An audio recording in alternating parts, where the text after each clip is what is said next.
au pied du ballon d'Alsace. Je leur dis, écrit, nous on court pas les étapes, nous on court le Tour de France, ça veut dire qu'on court le classement général. Alors reprends-tu,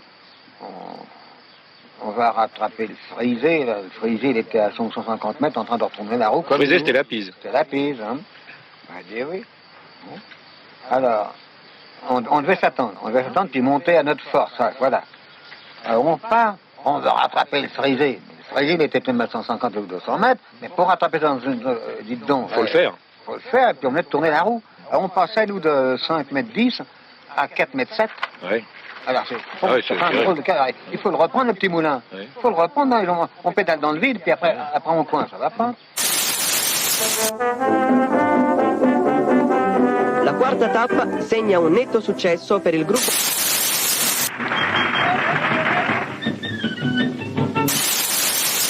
Ne veulent pas que l'écart soit trop sensible et veilleront au classement général de leur équipe. En tacticien avisé, Gem garde son avance sans épuiser ses forces. Sans fatigue excessive, il creuse entre le peloton et lui un écart qui ira jusqu'à 11 minutes quand il passe le sommet du ballon d'Alsace où il est follement acclamé. Que nous nous trouvons dans la dernière difficulté, c'est-à-dire l'ascension du ballon d'Alsace où va être jugée l'arrivée de cette 8e étape. Michelotto, 104 Michelotto est lâché du groupe de Vanesse, Bugnaini, Pozziali, Castello, Puccelli. 1967, ce jour-là, dans la montée du ballon d'Alsace, Raymond Poulidor avait vécu une journée difficile dans cette ascension. Donc, c'est toujours fertile en rebondissements. C'est en général...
Et ensuite, c'est le ballon d'Alsace. Alors encore cette poursuite pour changer le maillot vert en maillot jaune. Le ballon d'Alsace a eu un démarrage alors que vous restez avec Zottmelk à moins de 500 mètres de la ligne. Ça vous permet de grignoter 4 secondes encore.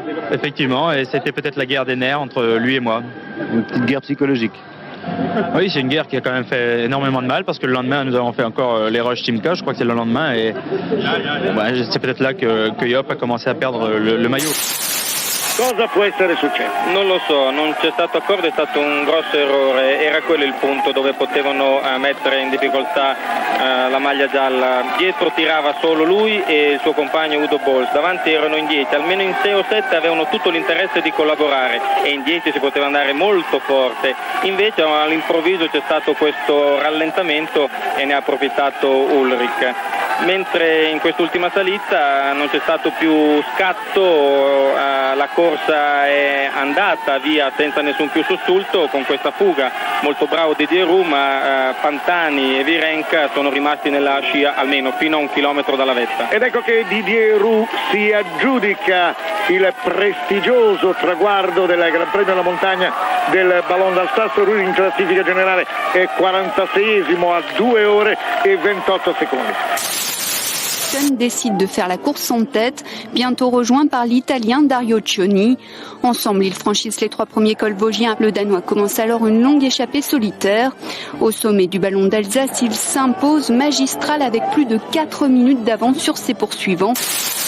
Des belles filles à travers les départements du Haut-Rhin, du territoire de Belfort et de la Haute-Saône. On est à 5 km, un peu plus de 5 km du sommet du ballon d'Alsace, la 4e difficulté du jour. On y va, on prend la course en main. Nous sommes presque dans la partie finale, hein, ça y est. En attaquant le ballon d'Alsace, on enchaîne les montées et les descentes.